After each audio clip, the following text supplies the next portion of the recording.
ಕೇಡಿ ಅವ ಅಂತ ಫ್ಯಾನ್ಸ್ ಸಂಭ್ರಮಿಸುತ್ತಿರುವಾಗಲೇ ಯೂಟ್ಯೂಬ್ ನಿಂದ ಆ ಟ್ರೈಲರ್ ಸದ್ದಿಲ್ಲದೆ ಮಾಯವಾಗಿದೆ. ಒಂದು ಕಡೆ ಧ್ರುವ ಸರ್ಜಾ ಅಬ್ಬರ, ಇನ್ನೊಂದು ಕಡೆ ಸಾಲು ಸಾಲು ವಿವಾದ. ಹೌದು, ಧ್ರುವ ಸರ್ಜಾ ಅವರ ಕೇಡಿ ಸಿನಿಮಾದ ಟ್ರೈಲರ್ ಬಹಳ ಅದ್ದೂರಿಯಾಗಿ ರಿಲೀಸ್ ಮಾಡಲಾಗಿತ್ತು. ಆದ್ರೆ ರಿಲೀಸ್ ಆದ 2 ದಿನಕ್ಕೆ ಡಿಲೀಟ್ ಆಗಿದೆ. ಅಷ್ಟಕ್ಕೂ ಈ ಟ್ರೈಲರ್ ಡಿಲೀಟ್ ಆಗಿದ್ದು ಯಾಕೆ? ಸಿನಿಮಾದಲ್ಲಿ ಅಂತದ್ದೇನಿದೆ?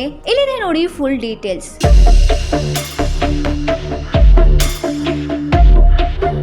ನಿರ್ಮಾಣ ಸಂಸ್ಥೆ KVN ಪ್ರೊಡಕ್ಷನ್ ಇದರ ಬಗ್ಗೆ ಸ್ಪಷ್ಟನೆ ಕೊಟ್ಟಿದೆ. ಸೆನ್ಸರ್ ಬೋರ್ಡ್ ಒಪ್ಪಿಗೆ ಸಿಗದ ಕೆಲ ದೃಶ್ಯಗಳನ್ನು ಗೊತ್ತಿಲ್ಲದೆ ಟ್ರೈಲರ್ ನಲ್ಲಿ ಸೇರಿಸಿಕೊಂಡಿದೆ ಅಂತೆ. ರೂಲ್ಸ್ ಫಾಲೋ ಮಾಡಬೇಕಲ್ಲ, ಅದಕ್ಕೆ ಆ ದೃಶ್ಯಗಳನ್ನ ಕಟ್ ಮಾಡಿ ಹೊಸದಾಗಿ ಟ್ರೈಲರ್ ತೋರಿಸಲು ಚಿತ್ರತಂಡ ರೆಡಿ ಆಗ್ತಿದೆ. ಅಷ್ಟಕ್ಕೂ ಆ ದೃಶ್ಯಗಳಲ್ಲಿ ಏನಿತ್ತು? ಅದು ವೈಲೆನ್ಸಾ ಅಥವಾ ಮತ್ಯಾವುದೇ ವಿವಾದನಾ?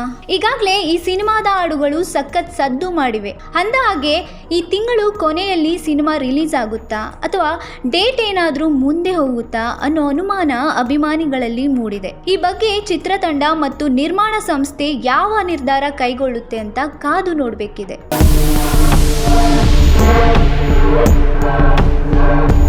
ಇನ್ನಷ್ಟು ಹೆಚ್ಚಿನ ಮಾಹಿತಿಗಾಗಿ ಸಪ್ತರ್ಷಿ ಟಿವಿ ಕನ್ನಡ ಯೂಟ್ಯೂಬ್ ಚಾನೆಲ್ ಅನ್ನು ಸಬ್ಸ್ಕ್ರೈಬ್ ಮಾಡಿಕೊಳ್ಳಿ.